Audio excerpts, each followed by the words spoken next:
ఎలా ఉన్నారు అందరూ బాగున్నారు కదా. నేను కూడా చాలా చాలా బాగున్నానండి. శుక్రవారం కదా, అమ్మవారికి నైవేద్యం ఏం చేద్దామా అని ఆలోచిస్తే కేసరి చేద్దాం అనిపించింది అనమాట.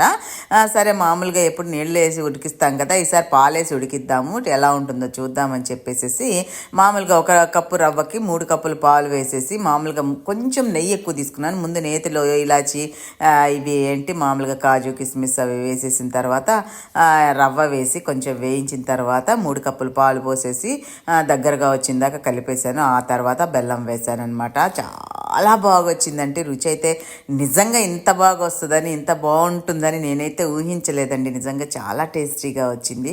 ఎంత టేస్టీ అంటే చెప్పలేను. తినేటప్పుడు అనిపించింది కొంచెం ఎండు కొబ్బరి పొడి కూడా వేసుంటే బాగుండేమో అనిపించింది. వేయకున్నా కానీ చాలా బాగుంది. ఈసారి చేసేటప్పుడు అలా కూడా చేసి చూస్తాను. బట్ ఇదైతే చాలా బాగుందండి. మీరు తప్పకుండా ఒకసారి అయితే ట్రై చేయాలండి. నిజంగా ఇలా చేశారనమాట.